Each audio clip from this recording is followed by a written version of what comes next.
प्रेम से बोले शंकर भगवान की जय, मैया गौरा पार्वती की जय, गणपति ललनवा की जय, साचे दरबार की जय। गुरु भाई बहना, मैं एक कथा सुनाने जा रही हूँ। इस कथा को पूरा सुनिए और रहस्य जानिए। गुरु भाई बहना, मेरे चैनल पर यदि नए हैं तो चैनल का सब्सक्राइब करें, बेल आइकन घंटी को दबाएं, जो कि मेरा वीडियो का नोटिफिकेशन सबसे पहले आपके पास जाए और आप मेरा वीडियो का सुन सके। और लाइक करें, शेयर करें, कमेंट बॉक्स में हर हर महादेव, ओम नमः शिवाय जरूर लिखें। धन्यवाद। हर हर महादेव, घर घर महादेव। गुरु भाई बहना, एक नगर में एक राजा रहते थे। राजा भगवान के भक्त थे, भगवान का पूजा पाठ किया करते थे। प्रतिदिन नित्य नियम से राजा साहब सुबह में उठते थे, गंगा स्नान जाते थे। हर पक्षी के जागने से पहले राजा जाग जाया करते थे। क्रियाकर्म से निवृत्त होकर गंगा स्नान जाकर गंगा में डुबी लगाकर राजा साहब स्नान करके घर आते थे। घर आने के बाद लोटे में जल लेकर, थाल में सभी सामग्री लेकर भगवान के मंदिर पहुंच जाया करते थे और भगवान को पूजा करते थे।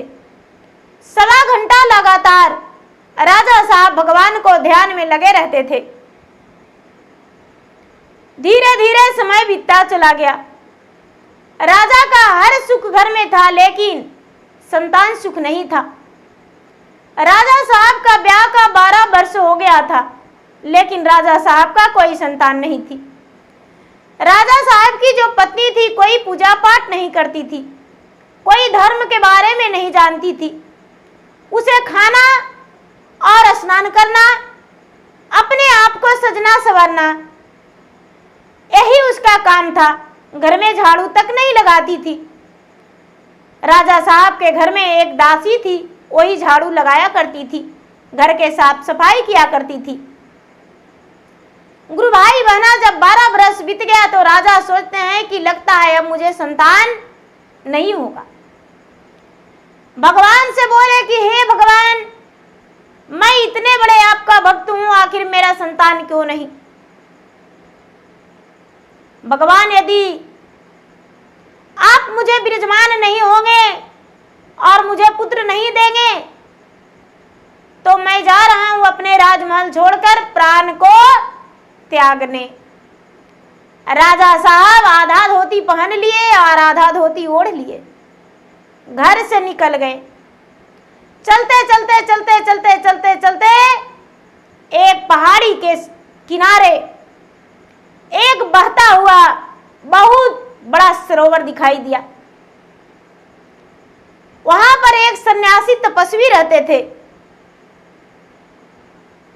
राजा साहब उसी सरोवर में अपना प्राण को त्यागने चले गए और जब प्राण त्यागने के लिए कदम बढ़ाए तो सन्यासी झट से पानी में उछाल लगा दिए और राजा को अपने हाथों में छान कर ले आए। कहने लगे वो सन्यासी, हे राजन, आखिर क्या कारण है जो इस सरोवर में अपना प्राण त्यागने जा रहे हैं? इस सरोवर का जल आप खराब करने जा रहे हैं। ये सरोवर का जल बहुत पवित्र जल है। किसी का मृत्यु भी होते रहता है और ये सरोवर का जल दे देने से 7 दिन तक उसका मौत नहीं आता है और आप इसमें अपना प्राण त्याग रहे थे। नहीं राजन, आखिर आपका क्या कष्ट है? सन्यासी ने बड़े प्यार से पूछे। राजा ने उत्तर दिए, क्या कहूं महाराज, मेरा ब्याह का 12 वर्ष हो गया, मुझे कोई संतान नहीं। मैं दुखी होकर अपना प्राण त्यागने आया हूं। मुझे समझ में नहीं आ रहा था क्या करूं। इसलिए मैं व्याकुल होकर अपना प्राण त्याग देना चाहता हूं। सन्यासी बोले, हे राजन, मैं तुम्हें एक सुंदर सा फल देता हूं।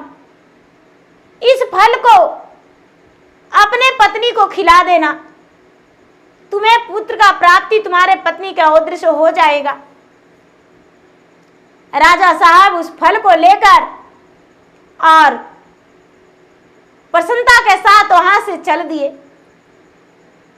घर आए, अपने पत्नी को बोले, हे प्राण प्रिय, मैं तुम्हारे लिए एक सुंदर सा फल लेकर आया हूं। ओ फल को तुम खा लेना और तुम्हें संतान का प्राप्ति हो जाएगा। ये बात सुनकर रानी बड़ा चकित हो गई। ए राजा क्या कर रहे हैं? बाप रे, राजा तो मुझे मार ही डालेंगे। हे भगवान जी, जब इस फल को खाएंगे तब मेरे साथ पता नहीं क्या क्या होगा। नहीं नहीं, हम इस फल को नहीं खा सकते हैं। और ऐसा कहके पास ही के नगर में उनका एक बहन रहती थी। बहन को बुलावा दिया। बहन आई, क्या कहती हो दीदी? रानी का बहन गर्भ से थी। क्या बोलती हो दीदी, बताओ? एक मां का सिर्फ उसका पेट में बच्चा था। अरे बहन, मैं क्या कहूं, मेरे पति मुझे मुसीबत में डालना चाहते हैं। एक फल ला कर दिए और कहते हैं, ये फल तुम खाएगी तो तेरा ओद्र से बच्चा जन्म लेगा, तू मां बन जाओगी। अरे बहन, यदि मेरा पेट में बच्चा रहेगा, मेरा पेट बड़ा हो जाएगा और मुझे भोजन कम जाएगा, मुझे चलना फिरना भी बड़ा मुश्किल हो जाएगा। हम अकड़ अकड़ के पूरी रात सोते हैं करवटिया लेकर, सोने के भी मुझे नहीं बनेगा। उतना बड़ा बच्चा मेरा पेट में रहेगा, मेरा पेट फट जाएगा तो क्या करेंगे? नहीं नहीं, हम इस फल को नहीं खा सकते हैं। बहन, तुम कुछ उपाय बता दो मुझे, मैं क्या करूं? मेरा बच्चा जब जन्म लेगा तो मुझे दर्द होगा, तकलीफ होगा, हो सकता है उस वक्त मेरा प्राण भी चला जाएगा, मैं कमजोर भी हो सकता हूं, क्योंकि बच्चा मेरा पेट में रहेगा तो भोजन हम तो पूरा कर नहीं सकेंगे। बहन, इस फल को हम नहीं खा सकते हैं, कुछ उपाय बता दो। रानी साहब का बहन बोली, दीदी मेरे पास एक उपाय है। पहले से मुझे 2 पुत्र है और फिर से मैं गर्भवती हूं। 1 माह बीत चुका है, 8 माह बाकी है। जब मेरा बच्चा होगा तू सो कर देना कि मेरा बच्चा जन्म लिया और मेरा बच्चा, जब हम मेरा बच्चा जन्म लेगा तुम्हारे पास भिजवा देंगे। तूने राजा से बोल देना कि मेरा बच्चा जन्म ले लिया है। आज के बाद तू अपने पति से बोल देना कि मैं गर्भवती हूं। राजा साहब तुम्हें मान सम्मान देंगे, लेकिन बहन हम बच्चा देंगे, बदले में तू मुझे क्या देगी? ये रानी कहती है कि बहन तुम जो मांगेगी वो दे देंगे, लेकिन बच्चा का पीड़ा मुझे मत देना कि जो कि उसका सेवा करना पड़े और उसको अपना ओद्र से जन्म दे। ठीक है बहन, कोई दुख नहीं देंगे, बच्चा को गोद भी तू मत खिलाना, लेकिन बदले में अपना सारा संपत्ति मेरे पति का नाम कर देना।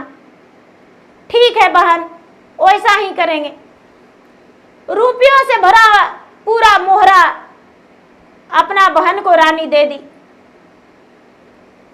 अब रानी सोचती है कि इस फल को क्या करें।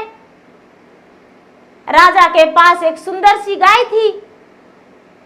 कामधेनु गाय थी। गाय को फल खिला दी, गाय को फल खिला दी। गाय भी बेचारी गर्भवती रह गई। गाय गर्भवती रह गई, वो बहन तो चली गई। धीरे धीरे धीरे धीरे धीरे धीरे समय बीतने लगा। बीतते बीतते बहन का 9वां मास हो गया। पुत्र जन्म ले लिया। जब जुड़वा पुत्र बहन को जन्म लिया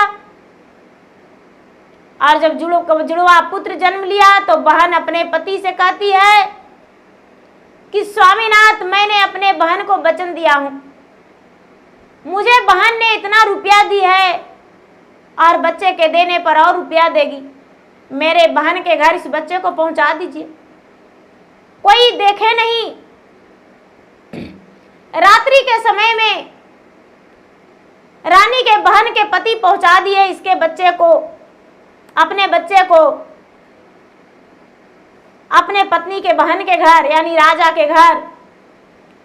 रानी ने बच्चे को गोद में ली और उसके बाद राजा से अलग होकर और चिल्लाने लगी, राजा साहब, मुझे बहुत दर्द हो रहा है। कुछ ही पल के बाद कहती है, राजा साहब, मेरा उदर से बच्चा जन्म ले लिया। राजा साहब देखिए, बड़ा सुंदर बड़ा प्यारा बच्चा है। राजा साहब बड़े प्रसन्न हो गए। सवेरा हुआ तो राजा से रानी कहती है, राजा साहब, मेरा तो सीने से दूध ही नहीं निकल रहा है, बच्चा क्या पिएगा? राजा साहब, मेरा, और रानी तो जान गई थी कि मेरा बहन का जुड़वा बच्चा जन्म लिया है, क्योंकि उसका जो बहन का पति थे वो सच बता दिए थे। राजा साहब, मेरा बहन का बच्चा जन्म लिया है, उसे ही बुला लीजिए, वही दूध पिलाएगी। राजा साहब उसको बहन को बुला लिए, उसके लिए दाई दासी लगा दिए। अब वो बहन अच्छे अच्छे खाना खाती थी और बच्चे का सेवा करती थी, बच्चे का प्रतिपाल करती थी। धीरे धीरे छठी बीत गया।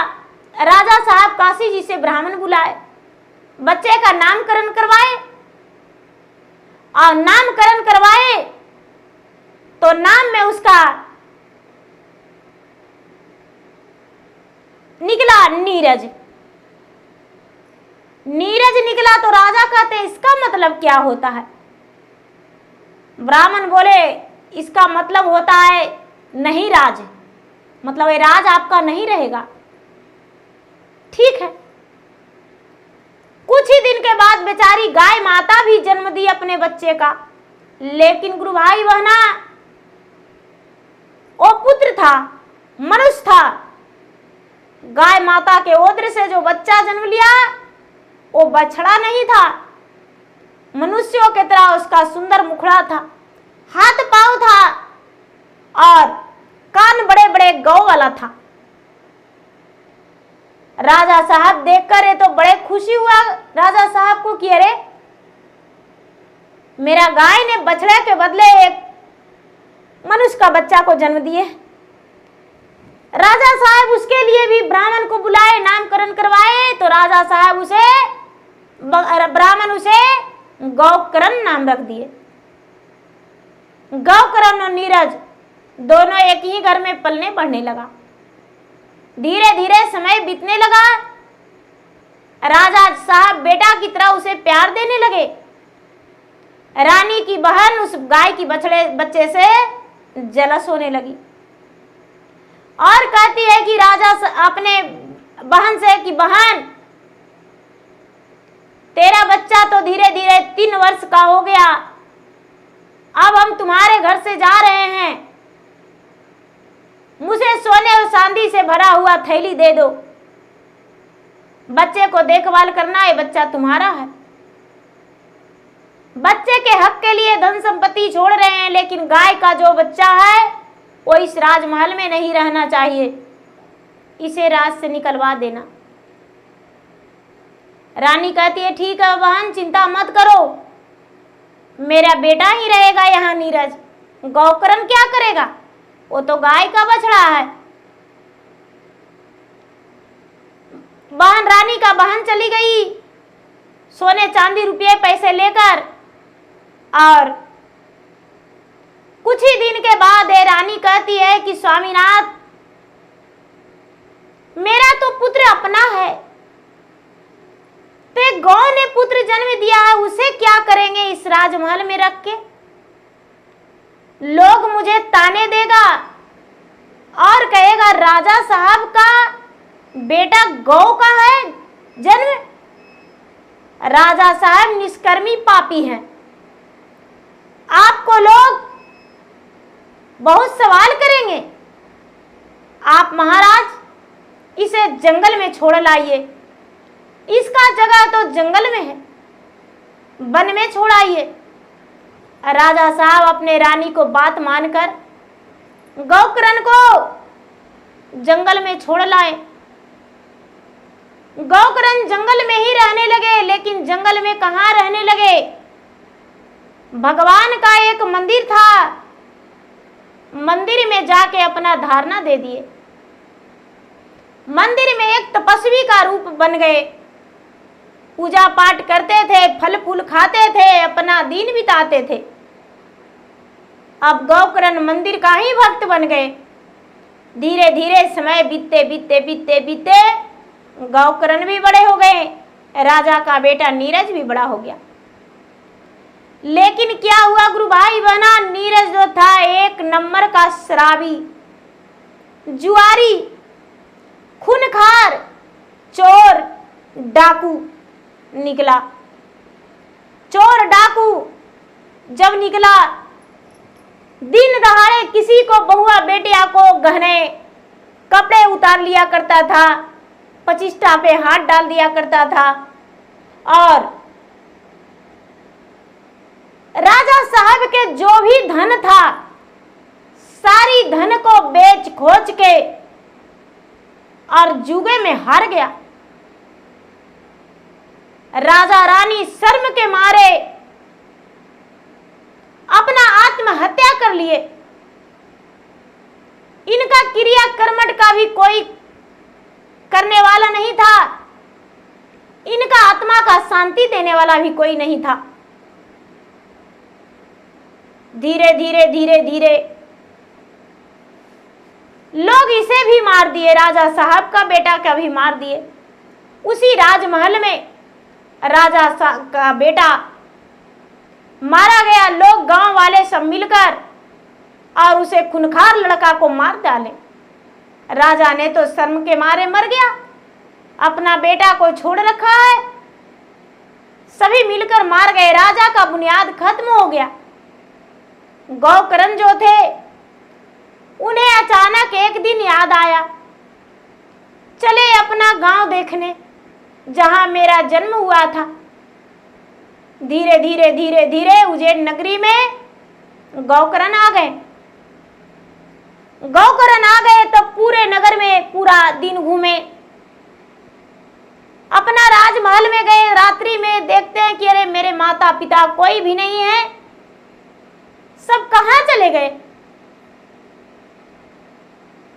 अपने भगवान को ध्यान किए, हैं भगवान मेरे माता पिता जो पालनहार थे वो कहाँ है। ध्यान लगाए तो वो तो अपने आत्महत्या कर लिए थे, भगवान के प्यारे बन गए थे, उन्हें आत्मा का शांति नहीं मिला था, दूसरा जीव में जन्म नहीं हुआ था। गौकरण सोचते हैं कि अरे उन्हें आत्मा का शांति हमें देना चाहिए।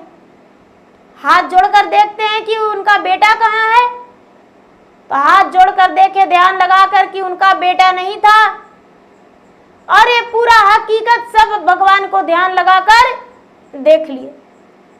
अरे उनका तो मुझे ही जन्म लेना था उनका कुल में, लेकिन उनका रानी साहब के बहन के बेटा था। आधी रात हुआ तो बहन का बेटा बहुत बड़ा विषैला रूप में प्रेत योनि में पूरा तांडव करने लगा। पूरा गांव घूमता था, पूरा लोग को रात में डराता था, पशु पक्षियों को मार दिया करता था। लोग को बहुत सताया करता था। गौकर्ण देखे कि अरे ये तो प्रेत योनि में है, इसे क्या करें। गौकर्ण के पास से प्रेत योनि वाला जो था वो प्रेत योनि गया, गौकर्ण के नजदीक तो नहीं ठेक पाया। गौकर्ण कहते हैं कोई बात नहीं, इस रात जितना कूदना है कूद लो। सवेरा हुआ, गौकर्ण कुछ ब्राह्मण को बुलाकर और राजा और रानी को दोनों को आत्मा का शांति दिए, पिंड प्रदान करवाए।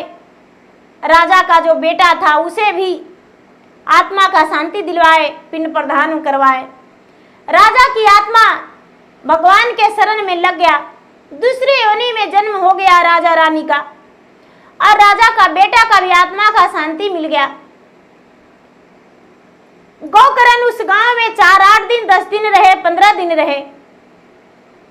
लोग कहने लगे कि चलो अभी इस गांव अच्छा लग रहा है, कुछ तो बात है। गौकर्ण जो थे मंदिर में रहते थे और मंदिर में ही दिन बिताते थे।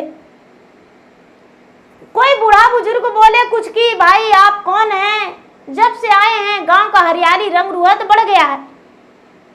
गौकर्ण बोले कि देखिए, इस राजा के राजमहल में मैं ही गौ के औद्र से जन्म लिया था, मेरा नाम गौकर्ण है, और मेरे माता पिता का आत्मा का शांति नहीं मिला था।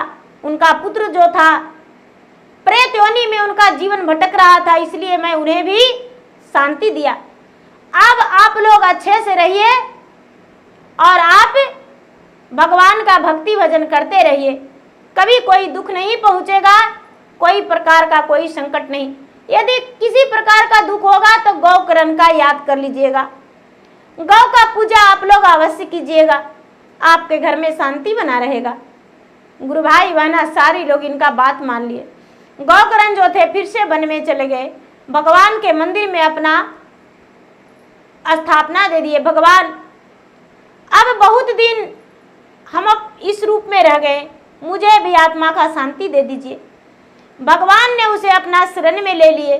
गौकर्ण का मृत्यु हो गया और फिर से वो देवता बन गए, भगवान के साथ भगवान के प्यारे बन गए, भगवान के शरण में रह गए और भगवान भोलेनाथ स्वयं अपने बगल में संसाथ में रखने लगे। तो गुरु भाई बहना, रानी तो छल की, लेकिन क्या फायदा वैसा पुत्र से जो सुख नहीं दे सका और माता पिता को आत्महत्या करना पड़ा। तो ऐसा पुत्र ना ही भला। तो गुरु भाई बहना, मेरा वीडियो अच्छा लगे तो मेरा वीडियो को लाइक करें, शेयर करें। हर हर महादेव, घर घर महादेव।